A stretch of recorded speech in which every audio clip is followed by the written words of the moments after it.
Bonjour. Bien que cet épisode ait comporté de nombreux moments de légèreté, l'épisode 10 de la saison 7 de Rick et Morty a fourni une fin poignante et étonnamment profonde pour le dernier épisode de la saison 7 de la série anarchique. Voici la fin expliquée des théories, et c'est juste après ça.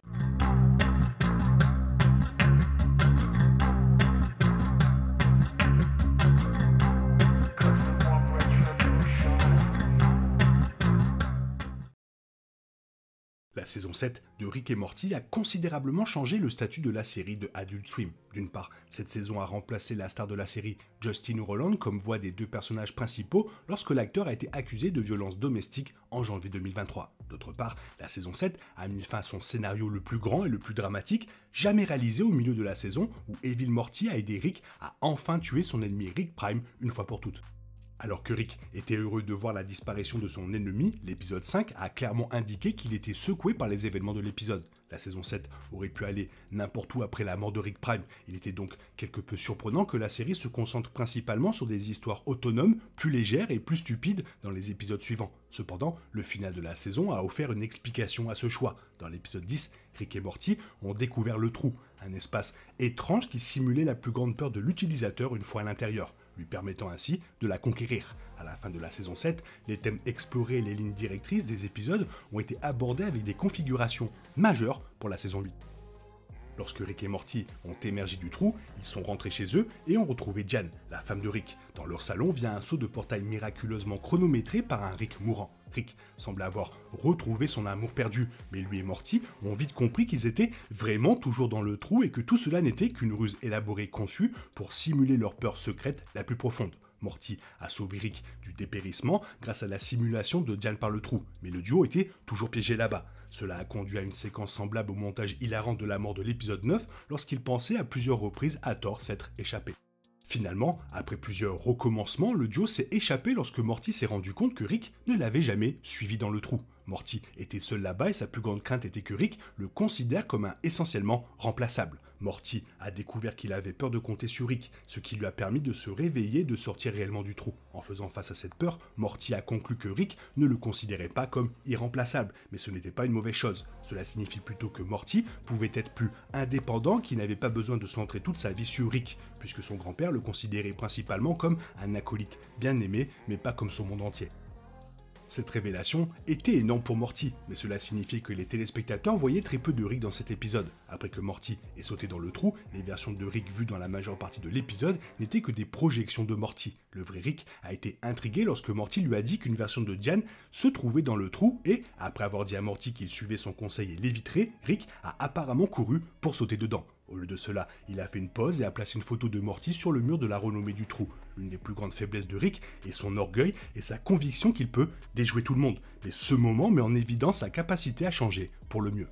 Le moment d'humilité de Rick a prouvé qu'il avait connu une sérieuse croissance de son personnage au cours de cette saison 7 aux côtés de Morty. En choisissant de ne pas se lancer dans le trou, Rick a clarifié deux choses. La première était qu'il éprouvait de la peur et pouvait admettre qu'il avait trop peur pour essayer quelque chose, même si Morty survivait à l'expérience. L'autre était que Rick avait appris à valoriser sa vie telle qu'elle est. Pendant les premières saisons de la série, Rick est un anti-héros autodestructeur qui recherchait constamment des aventures dangereuses qui risquaient sa vie. Dans cet épisode, il a refusé l'opportunité de revoir Diane pour éviter de mettre en péril sa configuration actuelle et sa satisfaction avec la famille Sanchez-Smith.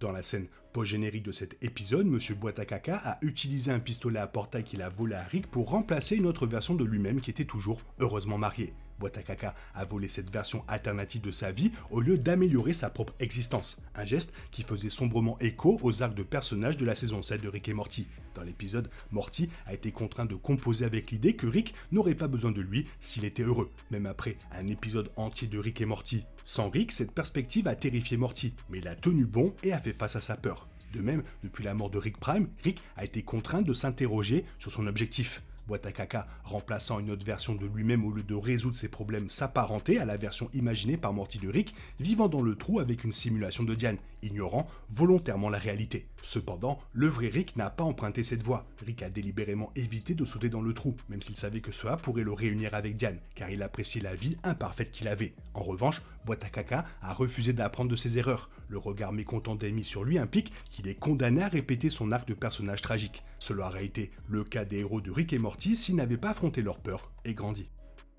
Rick et Morty a toujours été une série sur la relation entre ses personnages principaux, alors que l'épisode 8 de la saison 7 n'incluait pas Rick et que le premier épisode de la saison 7 impliquait à peine Morty, la dynamique du duo et la force motrice derrière l'action de la série. En tant que tel, il était logique que la fin de cet épisode révèle que le final de la saison 7 expliquait à la base pourquoi Morty avait besoin de Rick. Des épisodes comme le final de la saison 4 ont prouvé que Rick avait déjà eu besoin de Morty, mais cet épisode a inversé la formule pour une nouvelle approche du thème. La fin de la saison 7 a établi un avenir dans lequel les héros de la série pourraient vivre plus souvent des aventures en solo. La saison 7 a évoqué cette perspective tout au long de ses épisodes, avec le premier, l'épisode 3, impliquant à peine Morty, et l'épisode 7 centré principalement sur Morty et Summer. Cependant, la saison 8 pourrait désormais reprendre cette idée et la mettre en œuvre. Les téléspectateurs pourraient bien avoir des épisodes complets axés sur un personnage ou sur un autre, puisque cet épisode a prouvé que les héros de Rick et Morty n'ont pas besoin les uns des autres pour survivre, mais travaillent plutôt ensemble parce qu'ils s'améliorent mutuellement. Dans l'épisode, Rick et Morty rencontrent Diane peu de temps après leur sortie du trou. Diane a finalement eu plus de lignes de dialogue lorsque elle et Rick ont été réunis, et sa relation controversée avec son mari a rapidement prouvé qu'elle était plus qu'un intérêt amoureux unidimensionnel. Alors que l'épisode 9 de la saison 7 dénonçait l'orgueil de Rick, il était toujours surprenant de voir Diane critiquer les défauts de caractère de Rick en face avant de se réconforter avec lui.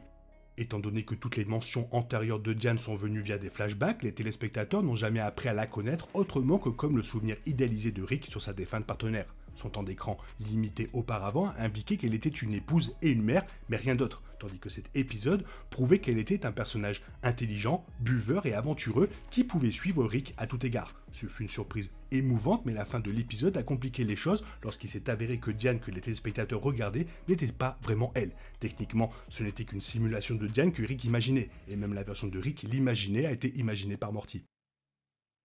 Moi, clairement, je trouve la saison très en dessous, sans Justin Roiland, ça n'a rien à voir. Toi, qu'est-ce que tu en penses? Fais-moi part de ton avis dans la zone commentaire, sinon il est temps pour toi de reprendre le cours normal de ta vie. On se retrouve bientôt pour une nouvelle vidéo, bisous bisous, bye bye.